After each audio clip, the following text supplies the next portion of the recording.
Hello' মোৰ মৰমৰ বন্ধুসকল, আজি বৰ্তমান মই উপস্থিত আছোঁ হোজাইত। আৰু হোজাইত বহুত ডাঙৰ ইজতেমা হৈ আছে। ইজতেমাত মই উপস্থিত আছোঁ আৰু ইয়াত যিসকল আমাৰ ভাইসকলে যিসকলে ভাতৰ হোটেল খুলিছে তেওঁলোকৰ অৱস্থা খুবেই বেয়া। কাৰণ আজি হোজাই কমিটিখনে হোজাই ইজতেমা কমিটিখনে যিটো ডিচিশ্যন ল'লে, খুব বেয়া ডিচিশ্যন ল'লে। তেওঁলোকে ভাতৰ হোটেলবিলাক একেবাৰে শেষলৈ পঠাইছে। আজি তেওঁলোকে ভাতৰ হোটেলত আপোনাৰ 2 লাখ 2.5 লাখ টকা ইনভেষ্ট কৰি 1 টকা তেওঁলোকে প্ৰফিট পোৱা নাই। উপৰঞ্চি তেওঁলোকৰ লছ। আৰু বৰ্তমান সময়ত তেওঁলোকে অহাকালিলৈ বিকিবতো পৰাটো সম্ভৱ নহয়। আজিয়ে যি বিকিব। আজিও যদি 50,000কৈ বিকে তেন্তে তেওঁলোকে 1 লাখ টকাই বিকিব পাৰিব, কিন্তু তথাপি তেওঁলোকৰ লছ। আৰু এই কমিটিৰ ওপৰত আমি খুবেই দুখিত, কাৰণ বিশেষকৈ ইয়াত মোৰো এখন দোকান আছে আৰু ময়ো সেইটো কাৰণে দুখিত। মোৰ দোকানখনত প্ৰায় 2 লাখ টকা ইনভেষ্ট আছে। বৰ্তমান চিটুৱেশ্যনটো খুবেই বেয়া ভাতৰ হোটেলৰ।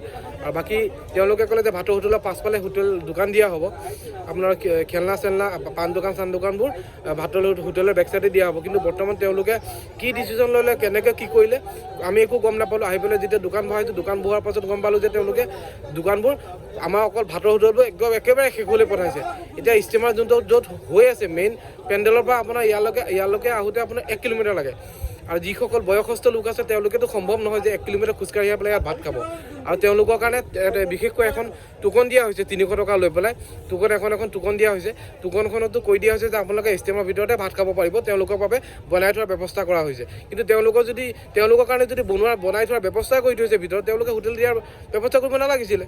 আমাৰ এখন হোটেলৰ পৰা 2800 টকাকৈ লৈছে। এখন হোটেলৰ পৰা 2800 টকা, 19 লাখ কিমান টকা তেওঁলোকে অকল ভাতৰ হোটেলৰ পৰা পাইছে। বাকীবিলাক হোটেলটো আছেই। আৰু আপোনালোকক আমাৰ দুখ প্ৰকাশ কৰিছোঁ যে আমাৰ দুখ এইটোৱে যে কমিটিখনৰ পৰা আমি খুবেই দুখিত। আৰু বাকীবিলাক আপোনাৰ দোকানৰ পৰা আজি লাইটৰ কানেকশ্যন দিছে। লাইটৰ কানেকশ্যন এখন দোকানৰ পৰা লাইটৰ কানেকশ্যন 600 টকাকৈ লৈছে। ইয়াত 10,000 ওপৰত দোকান আছে। তেওঁলোকে 600 টকাকৈ লৈ তেওঁলোকে কিমান টকা কি কৰিছে সেইটো আমি এতিয়ালৈকে গম পোৱা নাই। চব বস্তু বুজা যাব ইজতেমা শেষ হোৱাৰ পাছতহে।